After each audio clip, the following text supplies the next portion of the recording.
Tentu yang elektabilitasnya tinggi itu diajukan oleh partai atau gabungan partai. Kalau mereka nggak mau gimana? Oleh sebab itu, sekali lagi, ojo ke susu. Anda masih menyaksikan Political Show. Mas Eko, belum tentu yang elektabilitasnya tinggi itu partai politik mau. Sama kayaknya sinyal-sinyalnya Mas Arief tadi, elektabilitas memang diperhitungkan, tapi itu bukan utama yang akan diambil keputusan oleh PDI Perjuangan. Ini gimana nih? Dalam mekanisme pencalonan, iya, bahwa partai yang akan menentukan siapa calon.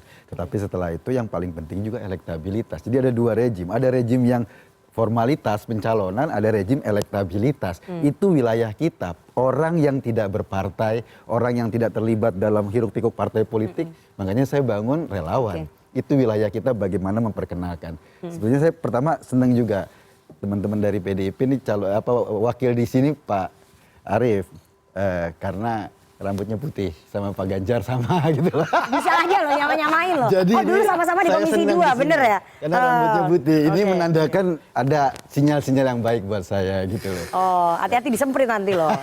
Jadi tapi satu hal yang ingin saya sampaikan. Itu apa tuh maksudnya rezim tiket sama rezim elektabilitas? Ya, kalau punya elektabilitas yang akan tinggi, mencalonkan kan partai, itu tiketnya. Tapi ujung-ujung dari semua ini kan pertarungan suara rakyat. Suara rakyat itu ditentukan dari elektabilitas, itu yang menentukan. Bahwa ini adalah pintu masuk, iya. Nah, kita berdebat di pintu masuk atau berdebat di esensi suara publik, ini yang juga penting menurut saya. Satu hal yang ingin saya sampaikan tadi seperti yang dikatakan bahwa kadang-kadang kita juga miris nih, orang di luar, saya di luar partai, saya cuma relawan. Pada satu sisi misalnya Mbak Puan bersafari gitu ya, di sisi lain Pak Ganjar nggak boleh keluar Jawa Tengah. Ini kan miris buat kita, orang yang di luar loh. Ini sama-sama kader PDIP. Saya mau tanya Mas Arief gitu langsung, memang Pak Ganjar tidak boleh keluar kota, tidak boleh keluar Jawa Tengah? Tadi pernyataannya Mas Eko, dijawab dulu. Jadi begini, saya ini DPW partai, tidak ada keputusan apapun yang legal formal yang menyatakan Pak Ganjar tidak boleh. Ya, tetapi supaya disadari juga Pak Ganjar itu gubernur Jawa Tengah, mengurus Jawa Tengah. Lah itu bedanya sama Mbak Wan, ketua DPR Republik Indonesia yang diurus se-Indonesia. Jadi sama dengan saya juga, kalau saya DPW partai yang saya urus seluruh DPD partai, DPC partai se-Indonesia. Kebetulan karena saya juga ketua DPC, saya ngurus Jember juga, kan begitu. Mas Eko, maka soal jabatan, fungsi, tugas, tanggung jawab dan peran itu soal penting. Jadi menurut saya jangan terlalu lebih, jangan dibesar-besarkan ya.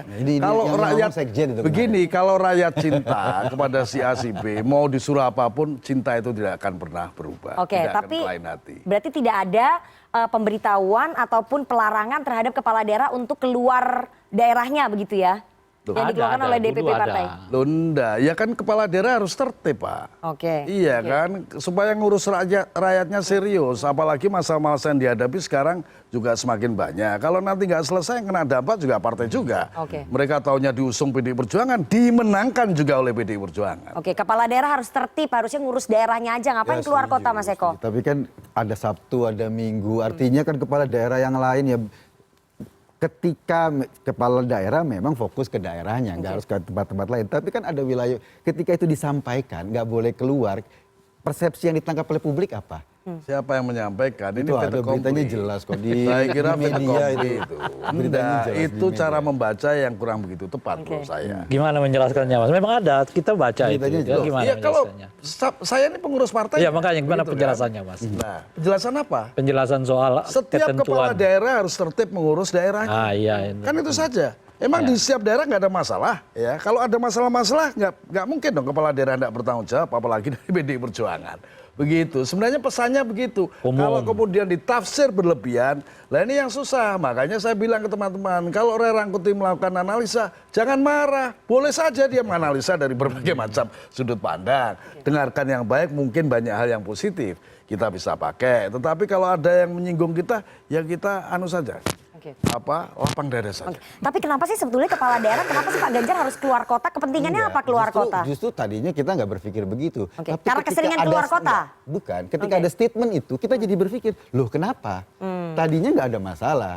Dan memang fokus di Jawa Tengah fokus. Tapi ketika ada statement itu keluar di publik, kita ini orang yang tidak berpartai, yang masyarakat yang coba katakanlah mengikuti berkah demokrasi, bergerak berdasarkan kerelawanan, berpikir ada apa? Anda merasa ada diskriminasi nggak sih? Rasanya begitu. Oke.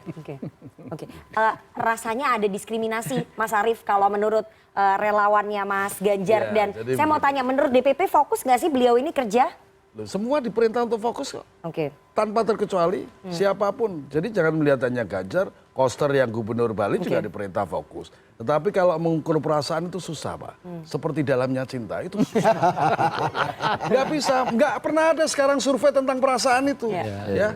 Apalagi survei tentang cinta mana ada. Nah, jadi saya kira nggak usah dilebar-lebarkan. Tapi larangan itu keluar karena mungkin melihat ke kepala Siapa daerahnya yang nggak melarang? fokus. Nggak ada yang Atau melarang. pemberitahuan itu keluar karena melihat kepala daerahnya tidak fokus, Jadi kebanyakan ada keluar perintah kota. A, lantas dikembang-kembangkan dengan satu logika tertentu. Oke. Sehingga muncullah sanksi itu. Jangan-jangan larangan itu, jangan-jangan ada sanksi, jangan-jangan ada yang lainnya. Nah saya kira tidak begitu cara menafsirkannya. Ya sudahlah, bekerja semua pihak termasuk anggota DPR, mereka yang pengurus partai bekerja sehebat-hebatnya, sekeras-kerasnya untuk menguatkan partai. Maka selalu saya ulang-ulang bahwa perintah partai saat ini adalah menguatkan partai kita dan bekerja sehebat-hebatnya untuk kepentingan rakyat. Oke, Mas Jayadi, saya ingin tanya, ini tadi perdebatannya antara Mas Eko dengan Mas Arief soal merasa ada diskriminasi. Tapi kalau kita lihat memang di elektabilitasnya hasil surveinya LSI, ada gap elektoral yang sangat tinggi antara Puan Maharani dengan Ganjar. Apakah kemudian Anda melihat bahwa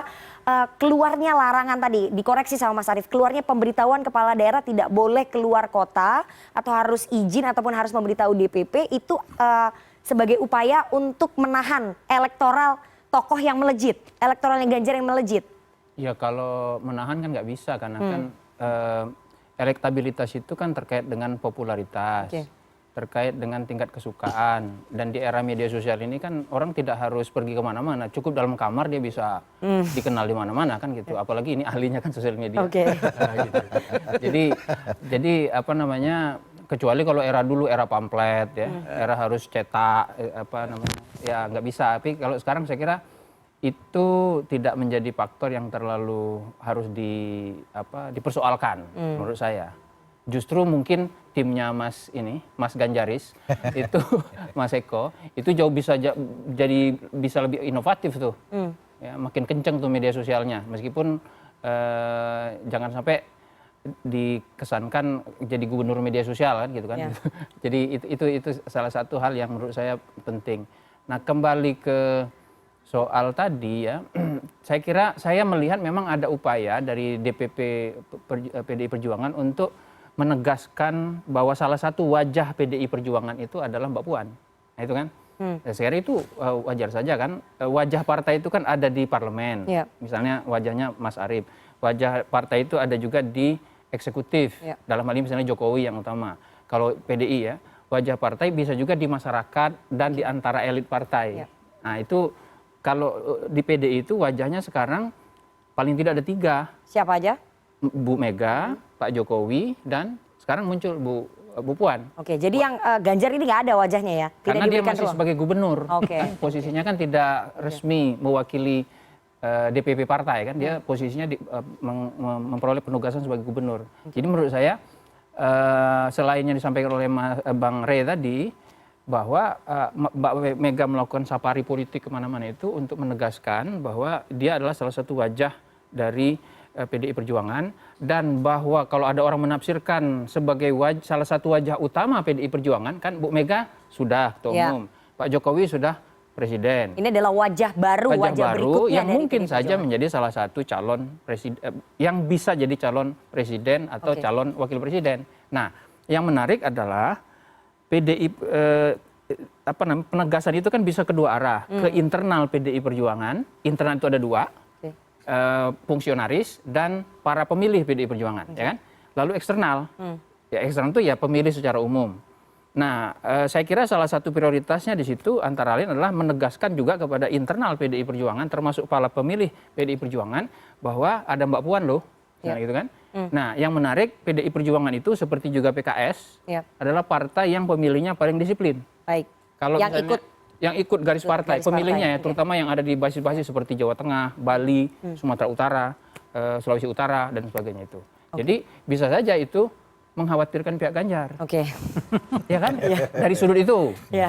Kan ini tafsir kan Mas? Boleh kan Mas? Iya. Itu bisa Pengamat boleh tafsirannya apa aja. itu bisa mengkhawatirkan pihak Ganjar. Jangan-jangan nanti dengan penegasan itu kan Ganjar masih sangat PDIP suaranya itu, sangat Jawa Tengah, plus beberapa daerah di luar Jawa Tengah seperti Bali, Sulawesi Utara itu kan suara Ganjar. Pokoknya di mana Pak Jokowi cukup kuat, PDI kuat, itu biasanya Ganjar cukup kuat. Ya. Nah, tapi kalau ada wajah baru, bukan wajah baru sebetulnya, penegasan saja, kan Mbak Puan bukan wajah baru, dari dulu begitu. Itu bisa aja menarik sebagian dari Ganjaris, bukan Mas Eko tentu saja, dalam persaingan atau kompetisi internal untuk memperebutkan capres atau cawapres itu. Oke, setelah ini saya akan kembali lagi ke Bang Rey soal tadi apa yang disampaikan oleh Mas J dan apakah ada terlihat diskriminasi perlakuan terhadap sosoknya Ganjar dan juga Puan. Apakah faktor kekeluargaan ini sangat kental dalam menentukan posisi capres dan juga cawapres dalam PDI Perjuangan? Jangan dijawab dulu Bang Rey, kita harus jeda. Jangan kemana-mana, tetap bersama kami di Political Show.